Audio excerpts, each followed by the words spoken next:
एक समय की बात है, प्राचीन भारत के एक छोटे से गांव में गोविंदा नाम का एक गरीब लेकिन भक्त किसान रहता था। गोविंदा को परमात्मा में अटूट विश्वास और भगवान कृष्ण के प्रति उनके गहरे प्रेम के लिए जाना जाता था। हर दिन वह भगवान की स्तुति में भजन भक्ति गीत गाते हुए अपनी फसलों की देखभाल में घंटों बिताते थे। एक साल गांव में भयंकर सूखा पड़ा और गोविंदा की फसलें सूख गई। उनके पड़ोसी उनके दुर्भाग्य को देखकर उनके पास सहानुभूति के साथ पहुंचे और कहा, गोविंदा, आप हमेशा एक वफादार भक्त रहे हैं।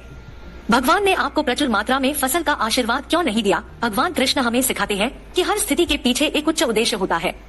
हालांकि मेरी फसल खराब हो गई है, मुझे विश्वास है कि भगवान के पास मेरे लिए एक योजना है। अपनी कठिनाइयों के बावजूद गोविंदा ने उम्मीद नहीं खोई।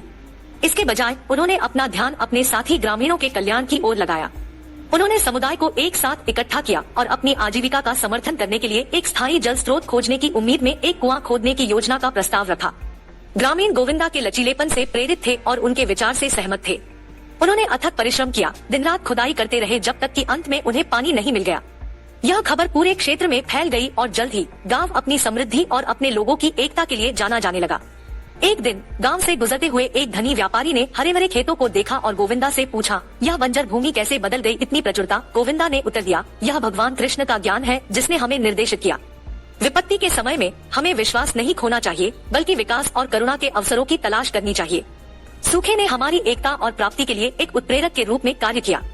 गोविंदा के शब्दों और गांव की समृद्धि से प्रभावित होकर व्यापारी ने भगवान कृष्ण की शिक्षाओं के बारे में और जानने के लिए कहा।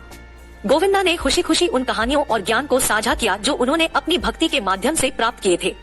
उस दिन से गोविंदा का विनम्र गांव आध्यात्मिक शिक्षा का केंद्र बन गया और दूर दूर से साधकों को आकर्षित किया। अपने अटूट विश्वास और साझा किए गए ज्ञान के माध्यम से गोविंदा ने अनगिनत व्यक्तियों के जीवन को बदल दिया, उन्हें स्वयं और परमात्मा की गहरी समझ की ओर निर्देशित किया।